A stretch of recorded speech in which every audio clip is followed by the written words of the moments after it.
Picture London at dawn, 1588. Church bells don't ring for Elizabeth. They toll for a mass in Spanish. A crimson and gold banner of the Cross of Burgundy hangs where the Tudor roses once did. In the harbour, galleons loom like floating cathedrals, their hulls creaking as if the city itself must now learn to breathe in Castilian. A boy in a wool cap whispers to his father, "Are we English still?" The father answers without looking up, "We are whatever the men on those ships say we are." And there, in that brief exchange, the world tilts.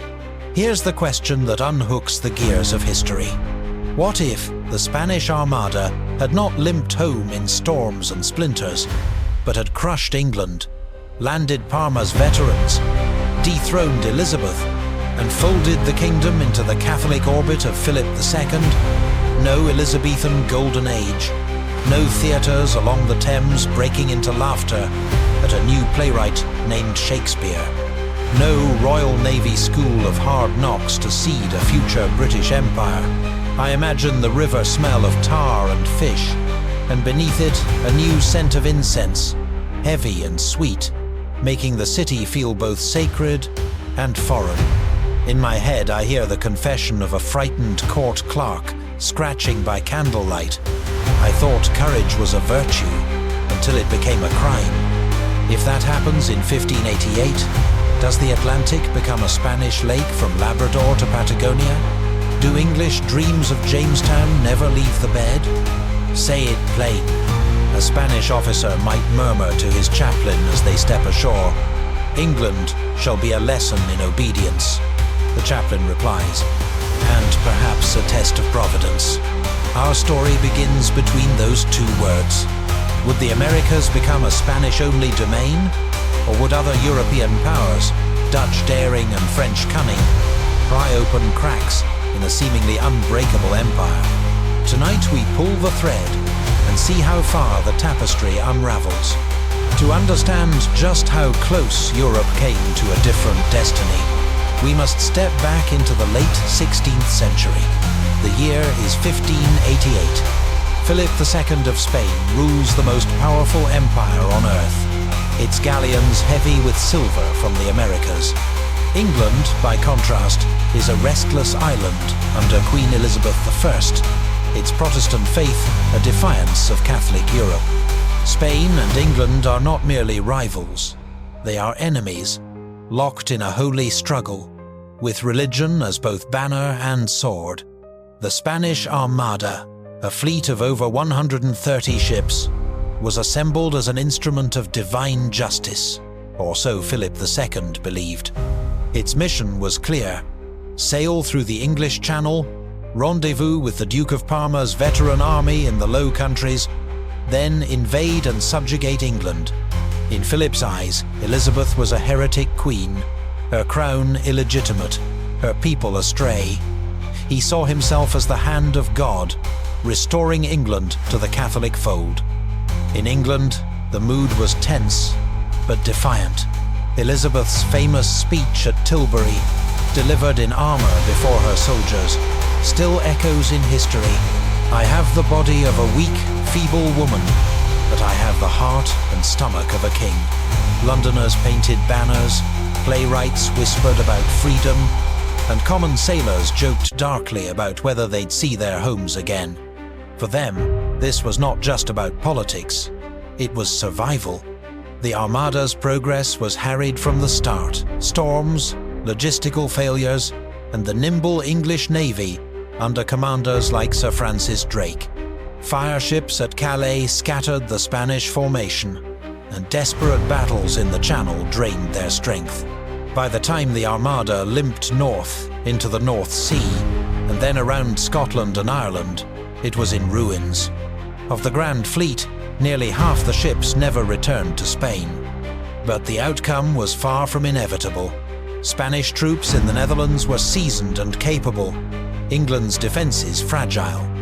If weather had favoured Spain, or if a single English mistake had tipped the balance, Philip's Armada could have landed, and England's story might have ended in 1588. I imagine a young clerk in London, writing by candlelight in those anxious days. If the sea yields to them, all is lost. We have no walls but our prayers. That was the razor's edge of history. England's survival was less a certainty than a miracle, and in that uncertainty lies the seed of our what if. Now imagine the tide turns differently, the storms calm, English fire ships fail to scatter the Armada, the Duke of Parma's barges cross the Channel unopposed, Spanish tercios, veterans of countless continental campaigns, march through the fields of Kent.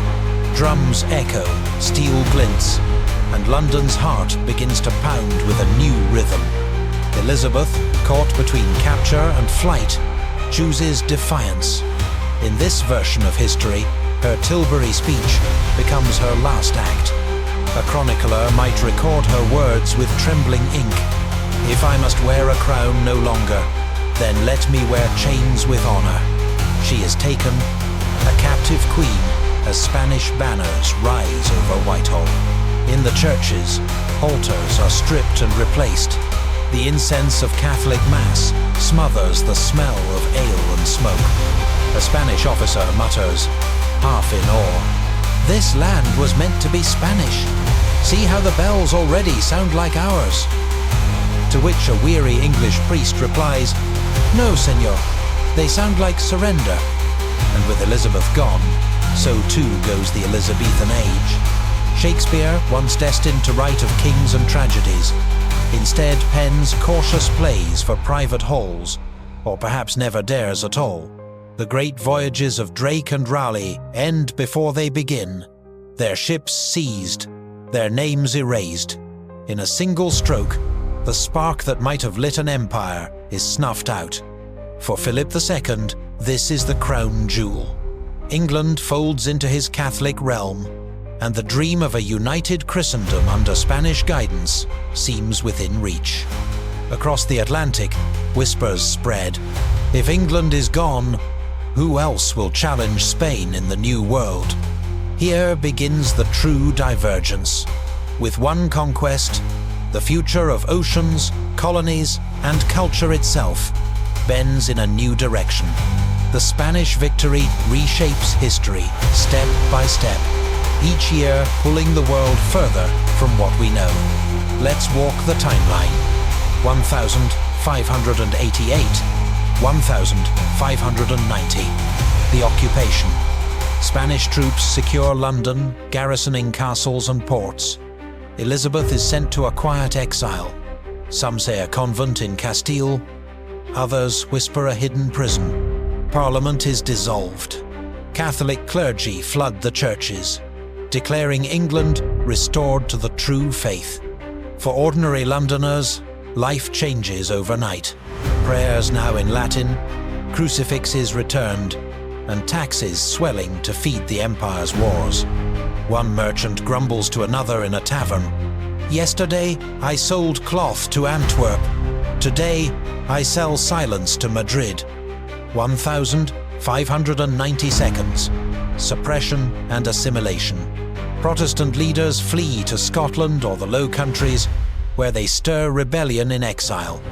Shakespeare, robbed of stages, disappears from history, perhaps a forgotten tutor in the household of a minor noble.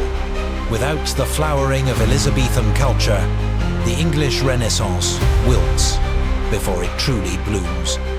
A Spanish chronicler writes smugly, "England, once a hive of discord, now hums in harmony with Rome. But harmony comes at the point of a sword." 1600s. The colonial chokehold. With England absorbed, Spain faces no rival across the Atlantic. Jamestown is never founded, Plymouth never dreamed of. North America remains wilderness or Spanish mission territory. The Caribbean becomes a sealed lake of Spanish power. The Dutch and the French still test the waters, but without English competition, their ventures are isolated, fragile, and often crushed. A sailor in Bordeaux sighs, "The ocean belongs to Spain. We only borrow it by night." 1610 seconds. 620 seconds.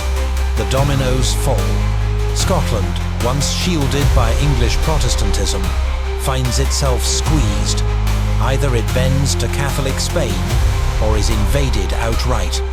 Ireland, long restless, becomes a launchpad for Spanish power into the Atlantic. Step by step, the British Isles cease to be an island of independence and become a fortress of empire. In this timeline, England never rises to challenge Spain. No Royal Navy, no East India Company, no Union Jack unfurled across the globe. Instead, a single empire grips Europe and the New World in its mailed fist. And yet, cracks remain: Dutch rebellion, French ambition, and the vastness of America itself. The story is not over. A question lingers, whispered by a Spanish courtier to his king. "Majesty, we hold England now, but can one hand, even yours, hold the whole world? To feel the full weight of this alternate world, we have to hear it through the voices of those living inside it, the common people." In a village outside York, a farmer kneels at a mass he does not understand. He whispers to his wife, "The words are foreign, but the bread is the same." Perhaps God listens, no matter the tongue. His wife looks away, still clutching a hidden English Bible, afraid their children might betray them to the priest. For ordinary folk, survival means silence. The soldiers. In London, a Spanish tercio writes in his journal, "The English streets are narrow and damp, but the ale is strong. They stare at us as though we are ghosts. I wonder when my sword rusts, will they still fear me?" For him, England is just another post of empire, no different than Flanders or Naples. Yet the hostility in every glance reminds him he is not welcome. The politicians. In Madrid, courtiers debate the prize. One advisor tells Philip II, "Majesty, England is the jewel that secures your crown. From here you may strike the heretics in Holland, even the Lutheran North." Another, more cautious, warns, "But Majesty, an island resists conquest in the long term. England's people will drink rebellion with their ale. Even in triumph, doubts linger." The merchants. At the docks of Bristol, trade is strangled. English captains, once bold privateers, now sit idle or smuggle under Spanish noses. A Flemish trader jokes, "England used to sell wool, now it sells loyalty cheap, if you know the right bishop." Commerce withers, and with it, the seeds of capitalism that once promised to change the world. A final ironic voice. One wandering jester performs in a crowded tavern, mocking the Spanish in broken Castilian. The crowd laughs nervously, knowing soldiers could burst in at any moment. The jester bows and mutters, "Laughter is the last English liberty they cannot tax." In those words is the quiet resistance of a nation. Through these perspectives, we see a kingdom both conquered and unconvinced. A land where daily life is a negotiation between obedience and defiance. History rarely stops at borders. The fall of England to Spain sends shockwaves across Europe and beyond. The Dutch Revolt. Without Elizabeth's England funneling money and ships to their cause, the Dutch rebels find themselves dangerously isolated. Spanish armies push harder into the Low Countries, reclaiming city after city. A Dutch merchant cries out in despair, "We fought for freedom, but our ally is now our master's servant. Without English aid, the Dutch Republic may never fully rise." France in peril. France, already torn by religious wars, feels the pressure. A Spain that rules both Iberia and England can lean heavily on French borders. The French crown trembles at the thought of encirclement. A Huguenot pamphleteer scribbles furiously, "If Spain holds England, then France must hold its soul, or else surrender it." In this version of history, French independence itself becomes fragile. The papacy's triumph. Rome celebrates wildly. With England restored to Catholicism, the Pope proclaims a new dawn of unity. Pilgrims travel from across Europe to kneel in gratitude. But in hushed corners, cardinals wonder, has Spain grown too strong? Does the Church serve God? Or Madrid? Even victory plants seeds of fear. The Americas. Across the Atlantic, Spain now rules unchecked. No English colonies rise along the coast. No Puritan exodus. No Virginia tobacco plantations. Instead, Spanish priests and governors spread northward. Missions dot the land where Boston, New York and Philadelphia might have stood. A Jesuit missionary writes in his diary, "The forests are vast, the people many, yet with no English ships to threaten us. We may sow Christ's vineyard without interruption." The idea of a future United States dissolves before it is born. The domino effect on the seas. Maritime balance tilts dramatically. The seas become a Spanish highway, not a contested frontier. The English Channel becomes a Catholic moat, cutting off Protestant northern Europe. The Dutch and French struggle to survive. But Spanish naval dominance makes every voyage a gamble. And yet, in this apparent triumph, the seeds of overextension sprout. Holding England drains treasure, men, and attention. Whispers circulate in Madrid. The empire is a giant, but each conquest adds more weight to its shoulders. History is usually told through kings and generals, but in this alternate England, the most vivid voices are those at the edges. The playwright who never was. William Shakespeare, denied his theatres, becomes a tutor in a noble household loyal to Spain. In a secret diary, he writes lines that no audience will hear. All the world's still a stage, yet the actors are gagged. I dream of a Hamlet who dares to speak, but my quill is broken by silence. A century later, those hidden pages are discovered in an attic, a faint ghost of the genius that might have changed the world. The spy in the convent. One legend whispers of Elizabeth herself. Supposedly shipped to Castile and hidden in a convent, she pens letters in lemon juice, smuggled back to England in bales of wool. In them she urges rebellion. An island cannot kneel forever. Rise, or your children shall not know the word free. Whether the letters are real or just myth, they fuel uprisings in the English countryside for decades. The jester turned revolutionary. That tavern fool who once joked in broken Castilian becomes a folk hero. His verses, mocking both the Spanish crown and the compliant English lords, spread like wildfire in ballads. Children hum his rhymes in marketplaces. Soldiers mutter them in their tents. One rhyme goes, "The king wears 2 crowns, but no ears else heed hear how we laugh." Executed in London Square, his last bow cements him as the people's martyr. The soldiers lament.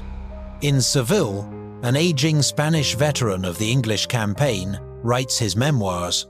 "We took their land, but never their loyalty. For every church we filled, 1,000 homes cursed us.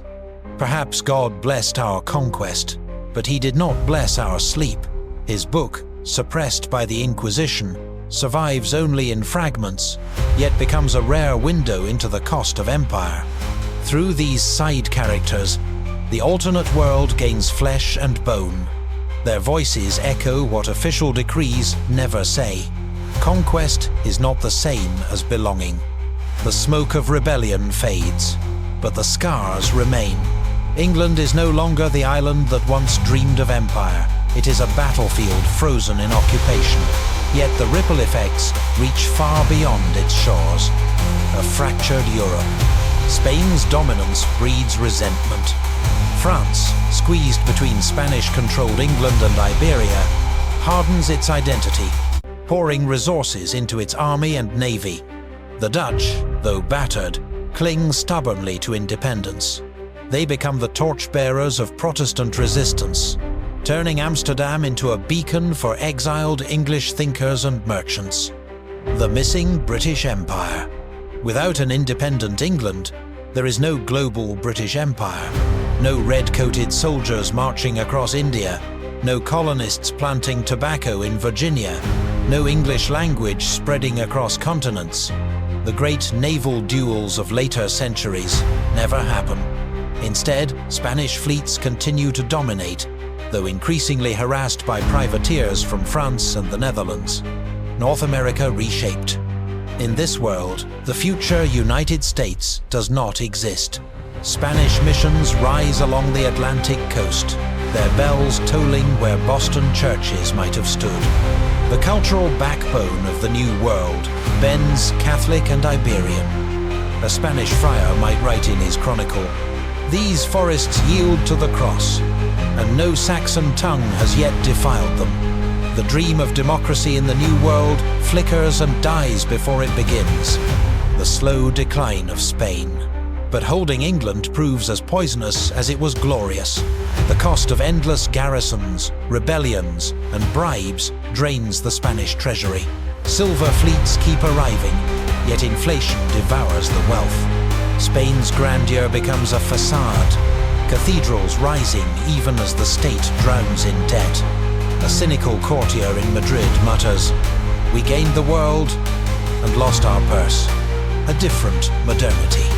The Enlightenment, without English thinkers like Locke or Newton shaping it, emerges more slowly, more fractured. Scientific revolutions blossom instead in France and the Netherlands. While Spain clings to orthodoxy, the balance of power tilts, not to London, but to Paris and Amsterdam. By the 18th century, Europe still changes, but the path is stranger, slower, and more Spanish. And so, in the long view, conquering England gave Spain everything it ever wanted, and nothing it could keep. The empire survives, but thinner, weaker, and haunted by the island it never truly tamed. Looking back at this alternate timeline, one truth shines brighter than any crown. Conquest wins land, but not loyalty. Spain could plant its banners on English castles, flood its churches with incense, and even silence Shakespeare's quill, but it could never make the English heart beat in Spanish. The irony is sharp. By capturing England, Spain dooms itself to overreach. What was meant as the crowning jewel of empire becomes a millstone, dragging the mightiest kingdom into exhaustion. The lesson? Sometimes victory costs more than defeat. Imagine a tavern philosopher, tankard in hand, saying to a friend, "A king may seize a throne, but he cannot seize a people's jokes." And once they laugh at him, his crown is already slipping. It sounds foolish, yet it carries a deeper truth. Empires rise not only on gold and armies, but also on stories, and England's story was too stubborn to be rewritten. So perhaps the real moral is this: history doesn't always reward the strongest empire or the grandest fleet. It rewards resilience, culture, and sometimes sheer luck. If a storm could undo Spain in the real timeline, perhaps that was history's way of whispering, some victories are too dangerous to win. And so, we close the curtain on a world where the Spanish Armada triumphed, where Elizabeth's England became a province of empire, and where the seas rang only with Castilian prayers. Yet even in this imagined past, the lesson holds: no fleet, no king, no crown can bend history forever. If you enjoyed wandering through this what if, remember there are countless more doors in history we can open together. Subscribe, share this with a friend who loves the strange side of the past, and join me again next time as we ask another impossible question. And I'll leave you with this thought: storms, rebellions, and even Shakespeare's silenced pen remind us perhaps the greatest empire of all is chance itself.